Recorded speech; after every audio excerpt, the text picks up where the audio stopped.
Esta é a história do dia da Rádio Observador. Portugal deve pagar reparações pelo passado colonial?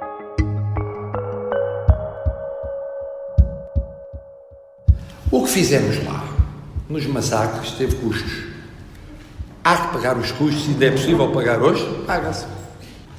Trata-se de bens que foram expoliados e não foram devolvidos, quando se provou que eram expoliados. Então vamos ver como é que se consegue fazer a reparação disso. A questão não é nova, mas foi inesperadamente relançada para o debate público pelos comentários feitos por Marcelo Rebelo de Sousa durante um jantar com jornalistas estrangeiros. O Presidente da República afirma que Portugal é responsável por crimes cometidos durante o período colonial e sugere o pagamento de reparações pelos erros do passado. O que são estas reparações e quando surgiu este tema? E Portugal deve pagar agora por ações cometidas durante a era colonial? Neste episódio vamos ouvir a opinião de João Pedro Marques, historiador que trabalhou o tema do comércio transatlântico de escravos e tem vários artigos e livros publicados sobre a questão colonial. Eu sou o João Santos Duarte e esta é a história do dia de segunda-feira, 29 de abril. Bem-vindo, João Pedro Marques. Muito obrigado. Bom dia. João Pedro Marques, vamos talvez começar por contextualizar este tema. O que é esta questão das reparações coloniais? Enfim, quando é que surgiu, como é que surgiu, quem é que lançou este tema para o debate?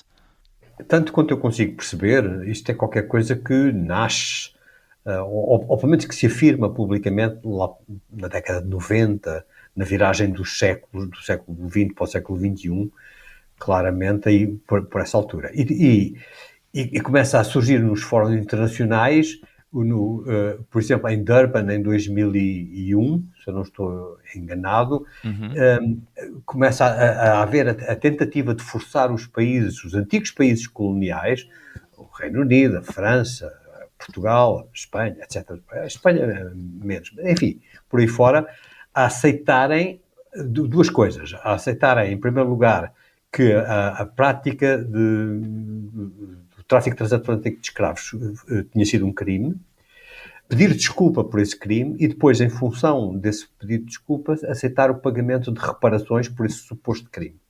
Nenhum desses países aceitou e continua a não aceitar esse tipo de compromisso. O principal motor desta exigência de reparações são as Caraíbas, uma organização que foi fundada ainda no século, e que tem sido reformulada ainda no século XX, chamada CARICOM, que no fundo é uma comissão criada pelos vários governos das Caraíbas para reivindicar, fundamentar juridicamente, historicamente, o pedido de reparações e depois reivindicar isso com ameaça de recurso a tribunais aos países que eles consideram responsáveis pelo seu atraso e pelos seus problemas atuais. O Reino Unido, mais uma vez, Portugal, Espanha, Holanda, enfim, todos os países que tiveram um império colonial no Novo Mundo. O assunto, obviamente, veio agora outra vez a debate por causa destas recentes declarações do Presidente da República, que, de resto, há muito pouco tempo também, há precisamente um ano, já tinha falado sobre isto na altura, também no 25 de abril do ano passado. Sim, não sei se a propósito, mas no contexto da visita do Presidente do Brasil, Lula da Silva, o nosso Presidente Marcelo Rebelo de Sousa lembrou-se de pedir desculpa ao Brasil pela existência da escravidão, no território brasileiro, claro, e por assumir todas as responsabilidades futuras relativamente a isso. O que eu considero perfeitamente inacreditável que tivesse feito essa espécie de salto no abismo e que escrevia a esse respeito logo nessa altura. Não é apenas pedirmos desculpa, devida, sem dúvida, por aquilo que fizemos. Porque pedir desculpa é às vezes o que é de mais fácil. Pede-se desculpa, vira-se as costas e está cumprida a função. Não. É o assumir a responsabilidade para o futuro daquilo que de bom e de mau fizemos no passado. Agora, não é só tanto o facto deste tema ter voltado a debate, mas também a forma como o Presidente veio falar sobre esta questão, não é? Ou seja, o contexto em que veio falar e não só isso, a fundamentação que deu ou não deu sobre o caso, não é? Eu acho que não deu fundamento. Eu não estive presente no jantar, como imaginam, não estive presente no jantar onde... Foi um jantar com jornalistas estrangeiros, não é? Exatamente, onde estas declarações terão sido feitas. Mas aquilo que fui lendo e aquilo que fui ouvindo, certas passagens, certos certos, etc., o que dá a ideia é que não houve fundamentação nenhuma. O Presidente limitou-se a dizer estas coisas, que sim senhora, que Portugal, no fundo falando, como responsável máximo pelo Estado português, como chefe de Estado, que Portugal estaria disposto a pagar os malefícios, as malfeitorias do seu passado colonial, aquilo a que chamou crimes, o que levanta logo aqui um problema central, logo de partida, não é? É porque o conceito de crime a respeito de certas práticas coloniais ou práticas históricas, em sentido lato, foi mudando ao longo do tempo. Portanto, penalizar hoje em dia pessoas ou descendentes dessas pessoas, por maior força de razão, por coisas que na altura não eram consideradas crime, é uma coisa que, do meu ponto de vista, acho eu, lógico, histórico e até jurídico, suponho, é um completo absurdo.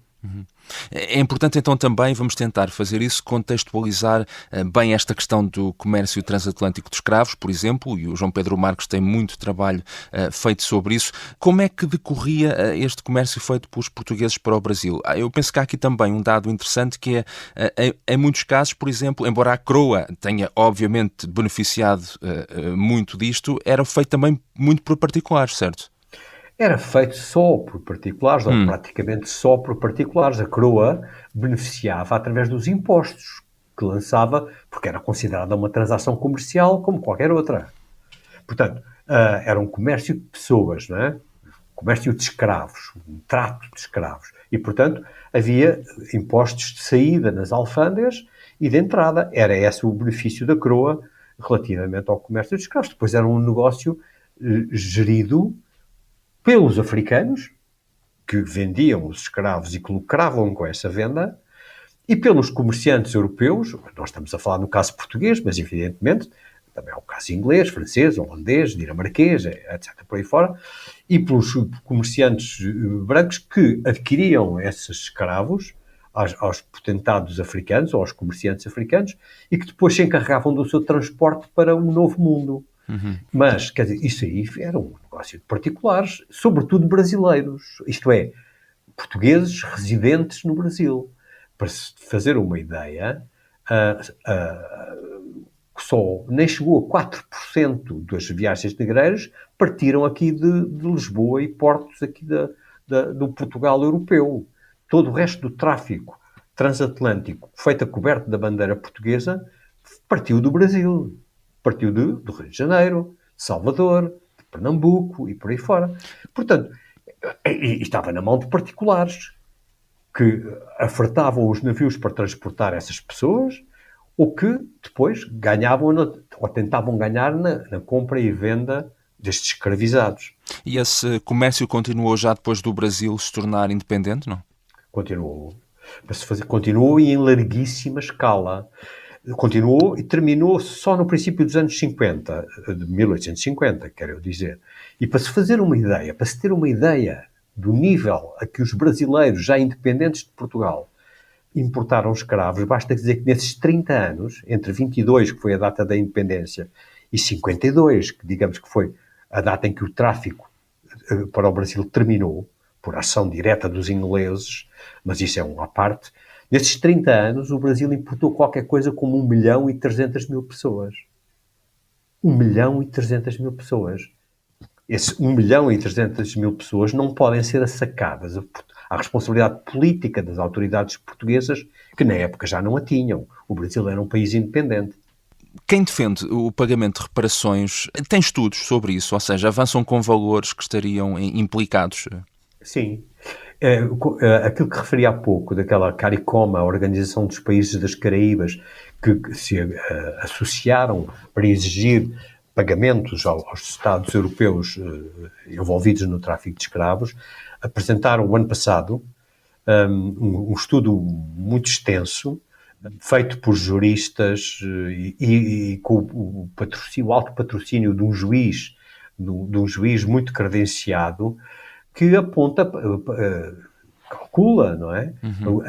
O débito de cada um dos países envolvidos no tráfico transatlântico e que, no caso da dívida, suposta dívida de Portugal ao Brasil, seria uma dívida de cerca de 20 bilhões de dólares. Que dá 20 mil milhões, não é? 20 mil milhões de dólares. Só em relação ao Brasil, não estamos a falar... Só em relação ao Brasil. Só em relação ao Brasil. Os Estados Unidos, por exemplo, teriam uma dívida da ordem dos 26 bilhões de dólares. O Reino Unido, 24 bilhões de dólares e por aí fora. Esse relatório está feito. Eu posso criticá-lo do ponto de vista histórico, da forma, a construção do raciocínio, do ponto de vista do conhecimento económico e contabilístico, já tenho mais dificuldade em saber, ou em criticar como é que se chegou àquele valor. Já regressamos à conversa com o historiador João Pedro Marques. Na segunda parte vamos falar sobre se Portugal deveria ou não pagar pelas ações cometidas durante o período colonial.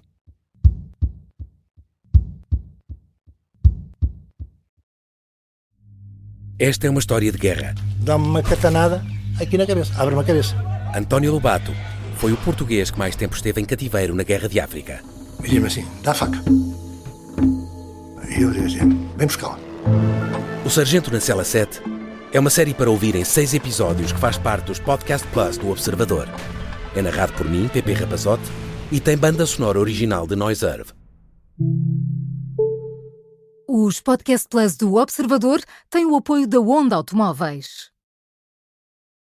Estamos de regresso à conversa com o João Pedro Marques.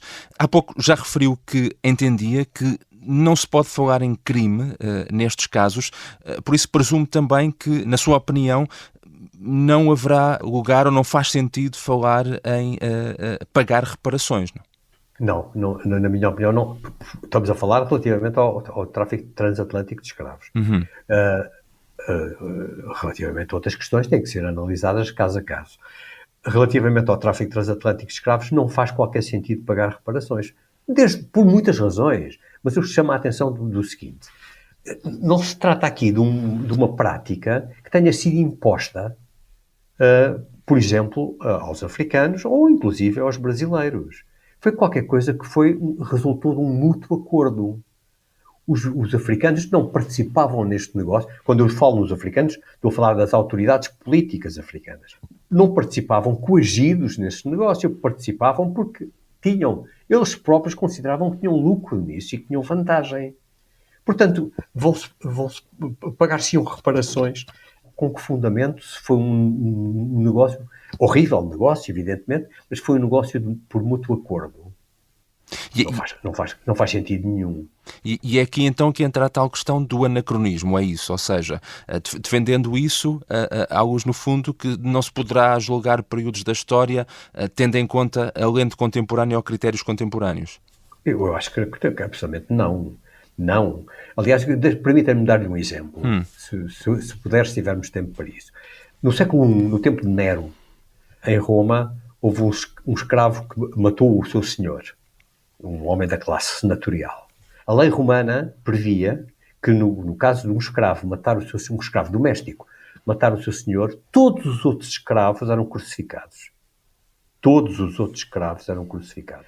E isto deu um grande debate no Senado e por aí fora, e foram crucificados 400 escravos que eram propriedade desse homem da classe senatorial que tinha sido assassinado. Isto é de uma barbaridade, uma coisa completamente inacreditável. Nós olhamos para isto hoje em dia como um crime. Mas no século I, em Roma, não era considerado crime, pelo contrário. Era isso que a lei previa. O que é que faríamos hoje em dia aos descendentes desse homem da classe senatorial? E iríamos penalizá-los por eles serem descendentes de um homem que, no fundo, ou dos senadores romanos que aplicaram a lei? Isto não faz sentido nenhum. O conceito de crime muda ao longo do tempo. E nós não podemos estar a penalizar alguém atualmente, ou os descendentes de alguém, atualmente, por coisas que foram praticadas no passado e que eram eram permitidas e às vezes incentivadas pela lei. Ninguém pode ser condenado por coisas que eram legais. Isto não faz qualquer sentido. De qualquer forma, nós, por exemplo, em outras questões, também fizemos reparações históricas. Falo, por exemplo, do caso dos judeus sefarditas. Isso não pode ser comparável. Qual foi a reparação histórica que se fez relativamente aos judeus? Atribuir a nacionalidade aos descendentes. Mas isso, quer dizer, isso não tem qualquer implicação financeira, monetária, não implicou. Isso é uma decisão política que pode, em qualquer momento, nada disso implica condenar atualmente alguém ou descendente de alguém por aquilo que fez no século XVI, ou XV ou XIV. É uma coisa completamente diferente. O que se está aqui a fazer hoje em dia é tentar dizer assim, nós temos uma dívida de não sei quantos bilhões, suposta dívida, não sei quantos bilhões de dólares, e temos a obrigação de compensar certas comunidades africanas, ou de afrodescendentes, por exemplo, ou de brasileira, por certos factos ocorridos no passado. Esses factos ocorridos no passado foram resolvidos, como foi possível, pelas pessoas do passado. Nós não descobrimos agora que o tráfico de escravos era uma coisa horrível. Foram os homens do século XVIII e XIX que descobriram e que lhes puseram fim. Nós não estamos a descobrir a pólvora. Tudo isso já está descoberto e já está resolvido como foi viável e possível resolver. E não foi de borla. Tudo isso custou muitíssimo dinheiro. Para se fazer uma ideia, quando os ingleses resolveram, por exemplo, em 1833, libertar os escravos coloniais, pagaram uma quantia de qualquer coisa como 42% do orçamento de Estado aos proprietários desses escravos, para os libertarem. Aquilo, quando Portugal, que apesar de tudo teve uma ação nos mares, com a sua esquadra naval, uma ação relativamente limitada quando comparada com a inglesa, mas Portugal gastou no combate ao tráfico de escravos, com os poucos navios que a Armada tinha na altura, 5 mil contos, entre 4 mil a 5 mil contos, o que, para um país com uma situação financeira dramática, como era o caso do Portugal de meados do século XIX, é uma quantia enormíssima. Mas as pessoas hoje em dia supõem que o tráfico de escravos acabou porque se fez assim, estalaram os dedos e ele acabou. Não. Se não tivesse havido uma intervenção dos países ocidentais, o tráfico de escravos teria continuado, como nós vemos hoje em dia, ele a reaparecer permanentemente. E, portanto, todas essas coisas custaram muito aos países ocidentais. No caso dos Estados Unidos da América, custaram uma guerra civil. Quer dizer, as reparações estão feitas. A percepção de que aquilo é um erro, e depois que se foi considerado crime, não é? A partir do século XIX, que é um crime que não prescreve, que é algo que tem que ser combatido, que é algo que tem que ser interditado, tudo isso já foi feito. O que é que, enfim, pensará a opinião pública sobre este tema? Há algum estudo sobre isso? Qual é também a sua percepção? Bom, sobre isto diretamente, eu não sei se existe algum estudo, eu não conheço. Agora, o que existem é inquéritos, estudos de opinião sobre opiniões avulso que se vão vendo nas caixas de comentários dos jornais e por aí fora, não é? E nas redes sociais e por aí fora. As pessoas não concordam, regra geral, tanto quanto eu posso avaliar, não concordam com quaisquer indemnizações, com o pagamento de reparações por estas razões. Não concordam. Mais, em Portugal as pessoas têm uma ideia relativamente, quando eu digo as pessoas, estou-me a referir à maioria das pessoas, têm uma ideia relativamente positiva e benevolente, como eu digo no artigo que publiquei no Observador, relativamente ao seu império colonial e àquilo que era a prática, digamos assim, em termos relativos, não é? Em termos comparativos, que era a prática portuguesa nesses tempos remotos. Mas teremos uma visão demasiado benevolente ou não? Repara, isto vai depender de caso a caso, é difícil generalizar. Aquilo que como historiador eu acho importante realçar é o seguinte: a visão benevolente que eventualmente nós tenhamos sobre isto não é de agora. No século XVIII, os portugueses tinham uma visão benevolente sobre o seu império. No século XIX, idem. Mas os observadores estrangeiros ingleses, franceses, etc., que escreviam sobre isso, achavam que Portugal, que os portugueses, tinham uma forma mais moderada, mais, como é que eu ia dizer, tolerante de lidar com os povos das regiões tropicais do que, por exemplo, eles próprios tinham, eles franceses ou ingleses. Portanto, isto não é uma ideia de agora, nem é um sentimento de agora, nem é um sentimento, é uma ideia salazarista e do Estado Novo, lusotropicalista. Não, isto é um sentimento historicamente detectável, pelo menos desde o século XVIII. Obrigado, João Pedro Marques. Eu é que agradeço. João Pedro Marques é historiador e romancista e escreve também habitualmente no site do Observador. Esta foi a história do dia. A sonoplastia é da Beatriz Martel Garcia. A música do genérico do João Ribeiro. Eu sou o João Santos Duarte. Até amanhã.